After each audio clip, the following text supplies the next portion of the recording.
할렐루야. 명절이 안 믿는 사람들은 지난주 금요일부터라고. 그런데 믿음의 사람들은 이제 오늘부터 이제 시작될 수도 있죠. 주의를 지키니까. 설 명절이 다가오는데 여러분 지금 마음이 어떻습니까? 복합적인 감정이 느낌들이 있을 거예요. 저도 저의 삶을 이렇게 지난날의 삶을 목회를 하기 전에 또 목회하면서 제 개인적으로 또 우리 성도들의 삶을 지금까지 이렇게 보면서 보면 사람마다 다 형편 따라 다 느낌과 감정이 다 달라요. 그런 대로 가와만사성이라고 집안이 안정돼 있거나 그러면 새로운 기대, 설렘, 새 출발, 결단, 희망, 1월 달에는 다 한다. 그냥 지나갔으니까 지금부터라도 이런 느낀 감정을 이 상황에서 다시금 그런 기대감을 가지고 있는 사람도 있어요. 그래서 반감도 있고 그래요. 그러면 얼마나 감사하겠어요. 근데 거기에 저는 오늘 초점을 맞추지 않고 조금 다른 각도에 초점을 두고 하나님의 말씀을 통해서 은혜를 나누려고 하는데요. 명절이 이렇게 다가오면 추석 명절도 마찬가지고요. 설 명절도 마찬가지고 보면 뭔가 이렇게 부담이 된다. 여기저기서 고개 끄덕끄덕하는 사람이 많네. 이 말 한마디에. 뭔가 이렇게 부담이 되고 걱정이 되고 좀 긴장도 되고 좀 어색하기도 하고 조심스러운 그런 것이 이렇게 있어요. 그래서 연락 안 하던 자녀가 요새는 자녀들과 같이 어울리기가 힘들잖아요. 자녀가 잘 있는지 전화하기가 무섭잖아요. 잘 나가는 자녀는 괜찮은데 그렇지 않은 자녀한테는 전화 못합니다. 그렇죠? 또 가족끼리 모였을 때 내가 그래도 권사고 장로고 집사고 신앙생활 신앙인인데 내 아들이나 딸이나 손주나 또 며느리나 이런 같이 모여 있잖아요. 이렇게 하루든 이틀이든 한나절이든 그때 내가 신앙적인 얘기를 꺼내야 될 것인가 말 것인가 이런 게 이제 긴장이 되죠. 믿음 없는 가족들과 또 이렇게 만나게도 되고 또 만나야 되나 말아야 되나 이것도 부담돼요. 그렇죠? 오라고 그래야 되나 내가 가야 되나 음식 준비는 어떻게 해야 되나 또 연세가 드셨으면 또 손주들 바사를 가야 되는데 또 손주들이 한 명이면 괜찮은데 4명이면 제 얘기요. 4명이면 또 부담도 되고 여러 가지 그래요. 이 명절이라는 것이 가정의 민낯을 볼 수 있는 어떤 현실이 그대로 드러나는 거예요. 그냥 이렇게 묻어서 살다가 그때 드러나요. 언제 이걸 또 명절 때 그렇게 드러나고 또 언제 드러나는가 보면 장례식이 터졌을 때 보면 믿는 가정, 안 믿는 가정, 자녀들 간에 형제들 간에 이런 것들이 또 이렇게 이렇게 민낯이 드러나기도 하죠. 이게 긍정적인 설렘과 기대도 있지만 약간 이렇게 부담스러운 긴장되는 이런 것도 있을 거예요, 여러분. 오늘 설 명절이 이제 길게 시작이 되어지는데 신앙적으로 그러면 어떻게 잘 이렇게 지내갈 수 있을까, 이렇게 준비할 수 있을까? 우리가 기억을 해야 되는데요. 이제 첫 번째 제가 이렇게 묵상하면서 가정이라고 하는 것은 하나님이 세우신 신앙의 첫 번째 현장이다. 첫 번째 현장이에요.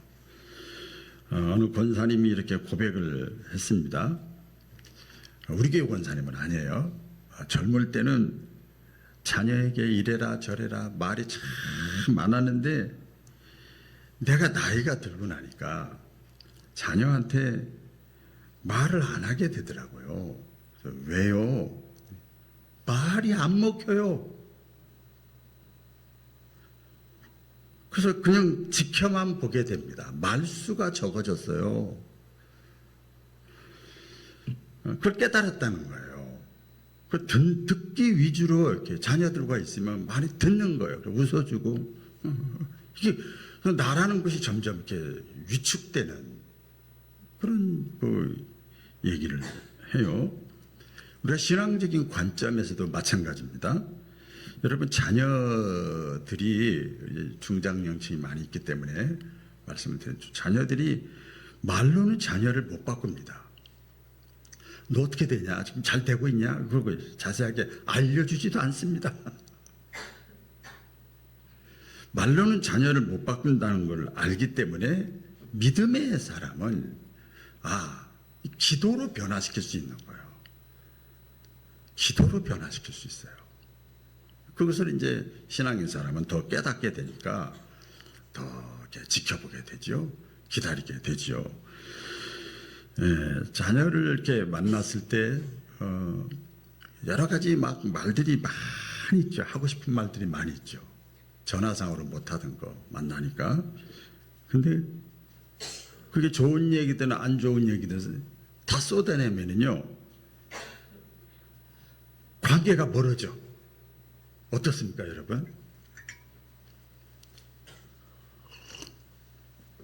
늘 옆에 있어가지고 보는 자녀가 있는 건 괜찮은데 거리가 있어서 이렇게 어쩌다 보는데 그때 자녀에게 내가 말을 많이 하면은요 좋게 얘기 시작했다가 너무 디테일하게 들어가잖아요. 구체적으로 들어가다 보면 관계가 멀어지고 대화가 단절이 됩니다.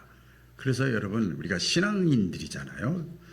신앙은요 내가 설득하는 것이 아니고 내 자녀의 문제를 내 가정의 문제를 하나님께 맡기고 기도하는 거예요. 기도.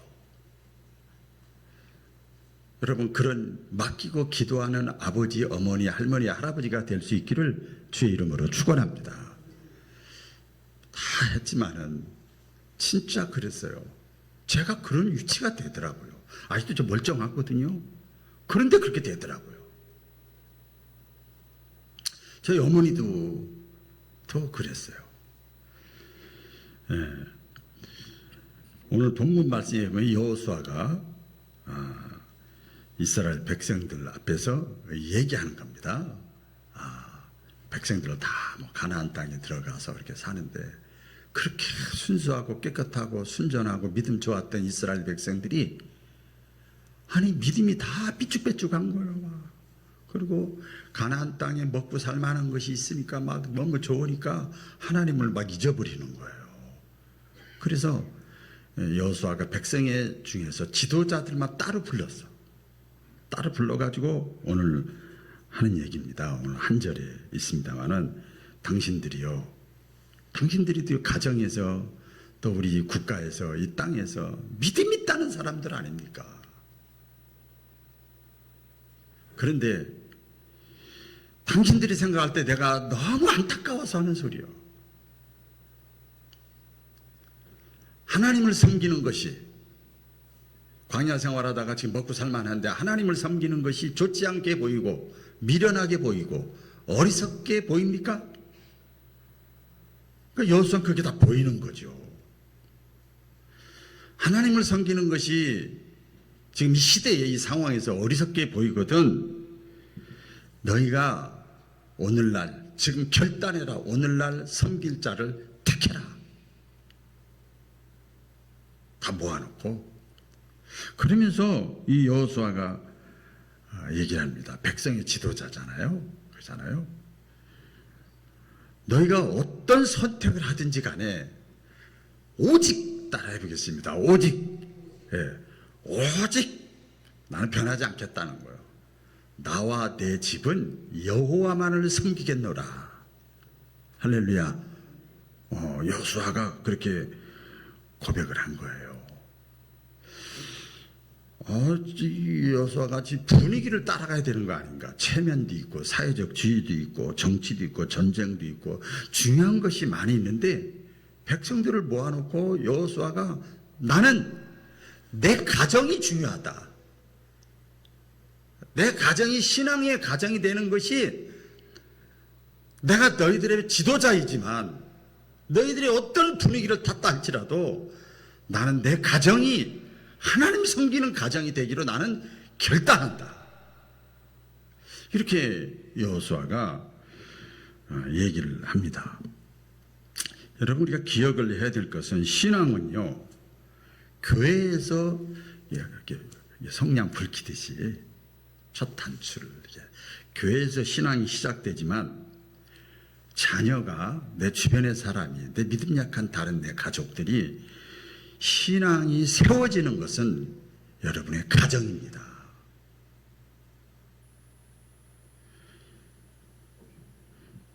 신앙적인 삶은 가정에서 만들어지는 거예요. 가장 많이 보잖아요. 교회에서 뭐가 있다고 그래서 보내서 그 자녀가 확 믿음이 자랄 것 같아요? 안 그래요.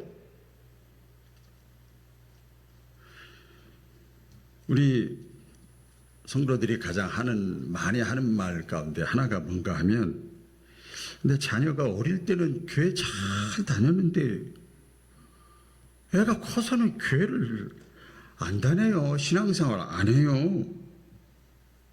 그런 얘기를 그냥 자연스럽게 해요. 왜 그럴까요?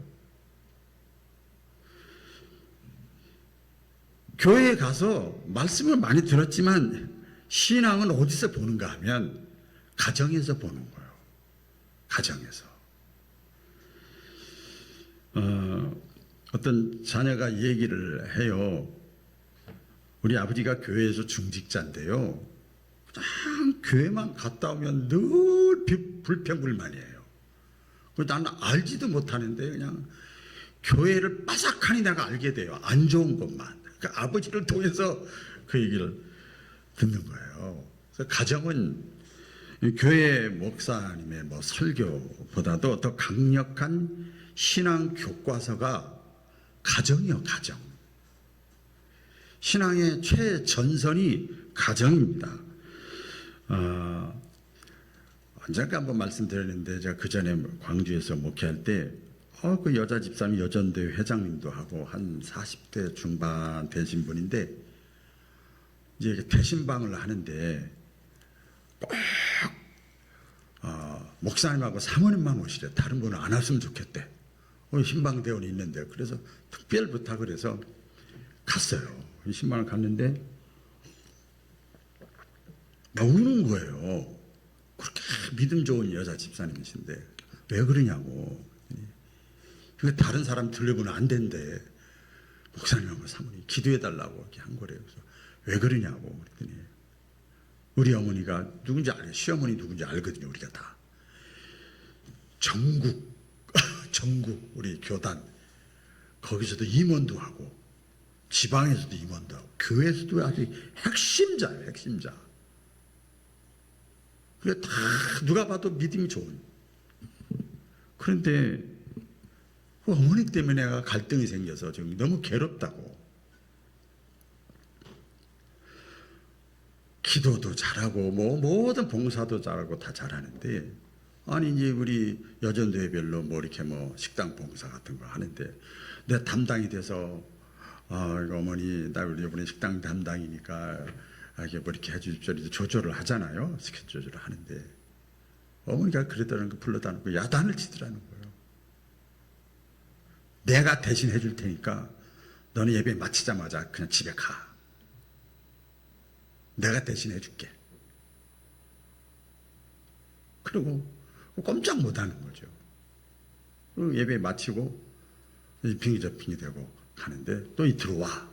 일찍 예배 전에 자기를 또 교회 식당으로 들어오게 해가지고 식당에 다 뒤지는 거예요. 그래가지고 맛있는 음식을 다 반찬을 다 챙겨가지고 주는 거예요.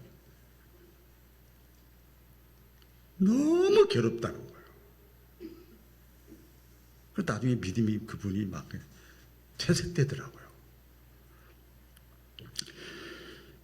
여러분, 신앙은 가정에서 만들어지는 거예요. 아무리 교회에서 해도 만들어지는 게 아니에요. 신앙이 없는 가정은 무너지고 흔들리고, 신앙이 있는 가정은 나중에 극복하고 견딥니다. 또 이 장로님 오늘 예화를 많이 드릴 텐데, 장로님 한 분 계시는데 간증을 했습니다. 책에서 제가 봤는데요.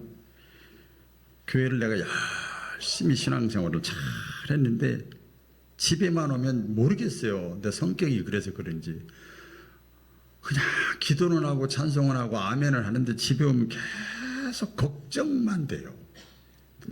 이 걱정 저 걱정. 그래서 그런데 자녀들이 신앙생활을 안 해요. 이거 지나고 나서 보니까 자녀들이 본 나의 신앙은 예배가 아니라 그냥 짜증이었어요. 짜증.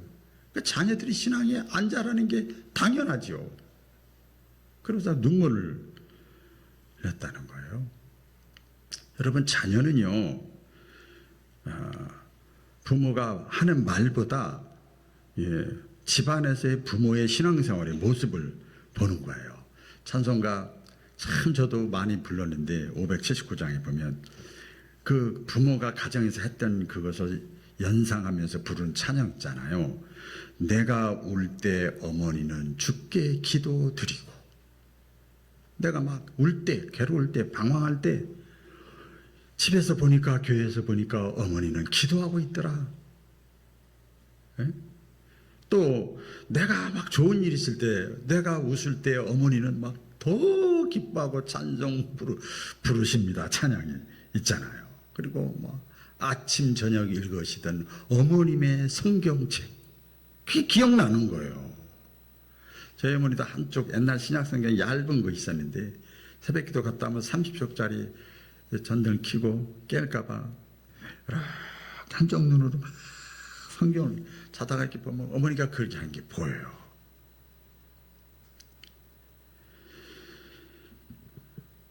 거기서 신앙이 이 기억이 되는 거예요. 기억이. 오늘 그 본문 말씀에 보면 시편 127편 솔로몬의 고백이거든요. 솔로몬. 솔로몬 하면 어떤 사람이죠? 지혜로운 사람이요. 오늘 다 지혜로운 사람 되시기를 주의 이름으로 축원합니다. 솔로몬이 보세요. 여호와께서 집을 세우지 아니하시면 세우는 자의 수고가 헛되다. 또 그 다음 절에도 보면 여호와께서 성을 지키지 아니하시면 파수꾼의 경성함이 헛되도다. 이것을 깨닫는 게 지혜단 말이에요. 솔로몬이 이걸 깨닫는 거예요. 성을 지키고 뭐 집을 지킨다는 건 하나님이 도와주셔야 된다는 거예요. 여러분 잘 기억하세요. 이거 좀 약간 주일 낮에 좀 예민한 메시지인데, 우리가 예수 믿고 하나님의 자녀가 되면 하나님께 소속된 사람이에요. 하나님의 소유예요. 그러니까 코드를 하나님께 맞춰야 잘 풀려. 반대 얘기는 안 할게요. 하나님께서, 여러분 그런 얘기 들어보셨을 거예요. 요즘에 집은 있는데 가정이 없다. 가정이 막 흔들린다. 뭐 경제적인 문제, 뭐 세대 차이 문제도 있겠지만 그것보다도 하나님이 가정의 중심에 없어요. 구심점이 없는 거예요. 어머니 아버지가 살아계실 때는요, 병들어 누워 있었거든요. 정말 있으나 마나예요. 그런데 시집장가 가던 자녀들이 다 모여요. 어머니 아버지 생일 때나 명절 때는 다 모여서 거기서 가서 화목하게 하는데, 그냥 식물인과 같은 어머니 아버지가 그나마 돌아가시니까 형제들이 다 남남되더라고요. 구심점이 없는 거예요. 가정에도 여러분 구심점이 있어야 되는데 그게 신앙이에요. 신앙. 따라해 보겠습니다. 신앙. 신앙심이 감초와 같이, 약방의 감초와 같이 무슨 얘기를 하도 이런 얘기, 뭐 인간적인 얘기 다 하다가도 신앙적으로 항상 귀결이 돼야 돼. 대화는 있고 가벼운 대화, 일상적인 대화는 있는데 기도가 없어서, 또 모임은 있는데 성경이라든지 예배라든지 이런 게 한 번도 없어.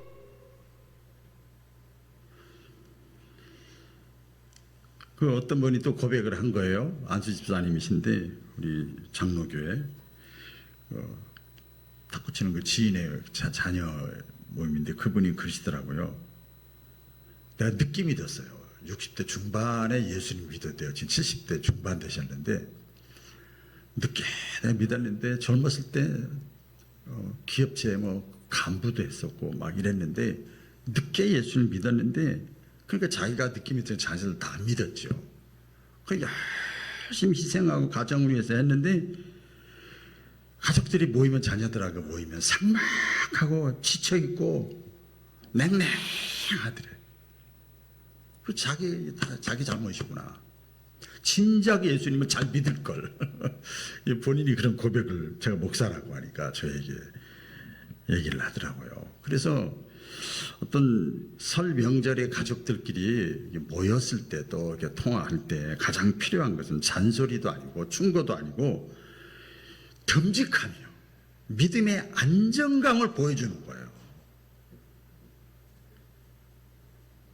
죄송합니다. 또 얘기해서 저희 어머니 진짜 무식하거든요. 옛날 국민학교도 안 나오신 분이거든요. 그런데 똑똑하고 계산 빠르고 이해관계 빠른 아버지보다 어머니가 있으면 듬직해 그냥 딱 흔들리지 않는 바위와 같이 믿음의 안정감을 보여주는 거예요. 그래야만 여러분 먼저 믿은 사람이 믿음의 안정감을 보여주는 것이 가정을 버티게 할 수 있는 힘인 것을 믿으시기를 바랍니다. 그래서 우리가 이 설 명절이나 또 이런 제가 있을 때 부모님들 먼저 믿은 사람들은 뭐 교회 나가자 이런 얘기 전도 뭐 이런 그런 차원이 아니고 향기를 날릴 수 있는 좋은 기회다. 향기. 밥상에서 나오는 말들 있잖아요. 너는 언제 시집 가냐? 너는 왜 다른 자식들은 그런데 너는 왜 그러냐? 이렇게 그렇게 극단적으로 안 했겠지만 그래서 이렇게 가뜩이나 예민한데 말이야. 그래서 보니까 자기는 명절 때 시집장가 안 가고 직장 취직 못 하고 그 다음에 승진 못 하고 뭐 한 자녀들은 안 간답니다. 아예. 가정 모임에 안 간답니다. 말을 안 하면 더 무섭대. 그게 다 보면서 그 얘기 하는 것 같더래. 예. 그래서 그런 얘기보다도 오히려 그런 얘기를 안 하고 건강 얘기 물어보고 가정에 이제 하니까 가정의 분위기가 업돼서 식사가 맛있게 편안하게 식사를 할 수 있었다. 그 신앙이라는 게 뭐냐? 안정감을 주는 게 그겁니다. 남편이든 아내든 자식이든 누구한테든 간에 기다려주는 거예요. 기다려주는 거예요. 그냥 지켜보는 거예요. 여러분 이게 얼마나 이게 안정감을 주는지 몰라요. 탁탁탁탁 하는 것 같아도. 그래서 명절 기간에 우리가 어떤 승리라고 그럴까요? 하려면 말을 많이 하는 것이 아니라 그냥 말을 줄이는 거야. 말을 줄이는 거. 저도 그렇게 되더라고요. 끊임없이 말할 수 있는 기회만 주는 거예요. 그런데 여러분 이런 말은 많이 하셔야 돼요. 제가 많이 하는 겁니다. 이게 도움이 될 수도 있을 거예요. 또 성경에도 사도 바울이 그랬지만 제가 참 많이 하는 거예요. 애썼다, 고맙다, 참 미안하다, 힘내라, 내가 기도하고 있다, 너 혼자가 아니다, 내 믿는다. 이런 얘기는요 아끼지 마세요. 저는 그런 얘기를 이 영상 다 나가니까 알지만 자녀들한테 수시로 그런 얘기를 해요. 디테일한 얘기하고 싶지만 뻔히 보이니까 다 하고 싶지만 사실은 그렇더라고요. 여러분 제가 뻔히 보여서 얘기를 다 하면 탁 첫 마디가 나오는 게 뭔지 아세요? 아빠가 말한 거 나도 다 알아. 그래요. 그러니까 더 이상 할 말이 없어요. 할 말이 없어요. 아빠가 고민하고 생각하는 거 나도 고민하고 생각 다 해. 그러니까 더 이상 할 말이 없어요. 그래서 믿는다. 사랑한다, 힘내라, 기도한다, 고맙다, 애썼다. 그래서 이 먼저 믿은 자 가정에서 이 부모가 될 수도 있고 자식이 또 먼저 믿은 자가 될 수도 있죠. 그런 사람의 평안한 얼굴, 긍정적인 말, 이게 신앙의 향기를 풍길 때 여러분 가정이 세워지는 거예요. 할렐루야, 가정이 세워지는 거예요. 마지막 이제 결론으로 우리 신앙적으로 꼭 기억을 해야 될 것은 좀 이렇게 좀 제가 직접 표현을 썼어요. 믿음의 유산이 물질보다도 더 오래가고 남는다. 여러분 잘 아시잖아요. 돈은요 상황에 따라서 사라지기도 하고요, 오히려 돈 때문에 사람의 인생이 망가지기도 해요.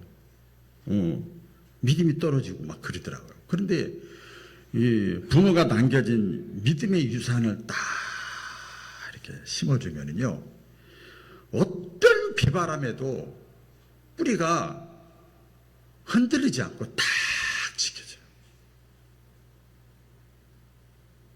집은 생겼는데 자녀가 안 생겨. 자녀는 생겼는데 취직이 안 돼. 취직은 생겼는데 사고가 났어. 이럴 때 어떡할 거예요? 돈으로 해결할 수 없는 게 너무 많아요. 그래서 여러분 믿음의 유산, 믿음은 금보다 더 귀하다. 찬양 있잖아요. 말씀 있잖아요. 믿음의 유산이 물질적인 풍요보다도 훨씬 더 가치 있어요. 성경에 너무 많아요. 그런 내용들이. 잠언 16장에 보면요, 지혜를 얻는 것이 금을 얻는 것보다 얼마나 나은고, 그리고 명철을 얻는 것이 은을 얻는 것보다 더욱 나으니라. 여기 지혜와 명철이 뭘까요? 하나님 신앙이에요.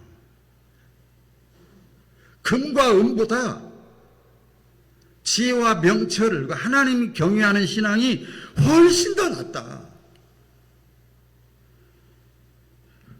먼저 믿은 자 부모의 그 신앙이 자녀 세대라든가 후손이라고 그럴까요? 영향을 미칠 수 있는 것도 성경에 나오잖아요. 출애굽기 그 20장 6절에 보면 나를 너희가 먼저 믿은 너희가 나를 정말 사랑하고 나의 계명을 지키는 자에게는 네 자손의 천대까지 내가 은혜를 베풀겠다. 할렐루야. 은혜를 베풀겠다. 돈을 물려주면은요, 우리 교회는 돈을 물려줄 분이 별로 없는 것 같아. 물려주면 자녀들이 금방 써버릴 수 있지만, 믿음을 물려주면은요, 인생의 험한 파도 어떤 것이 있어도 헤쳐나갈 수 있는, 방향을 잡을 수 있는 나침판이 돼요. 나침판. 네? 참 그것이 너무나 중요해요. 그래서 이제 말씀을 결론을 이렇게 내리면서, 지금은 우리 벌써 50, 60, 70, 80 되신 분들은 가르칠 때가 아니라 지금부터라도 보여줄 때다. 보여줄 때. 말은 줄어도 기도는 깊어져야 하는 나이다. 오늘 설 명절을 앞에 놓고 여호수아처럼 다시 한번 고백을 붙잡았으면 좋겠어요. 오직 너희가 다 어떻게 어떤 선택을 하든지 간에 그 선택을 해서 나의 위치가 좀 위태하다 할지라도 나는 변하지 않고 나와 내 집은 여호와 하나님만을 섬기겠노라. 왜 그랬을까요? 여호수아는 이미 하나님이 도와주셔야 가정도 국가도 산다는 걸 체험한 사람이에요. 그래서 그런 고백을 이렇게 하게 됩니다. 가정에 갈등이 되는 명절이 아니라 가정을 다시 하나님께 올려드릴 수 있는 그런 기간이 될 수 있기를 주의 이름으로 축원합니다. 기도하겠습니다. 하나님 아버지, 사랑하는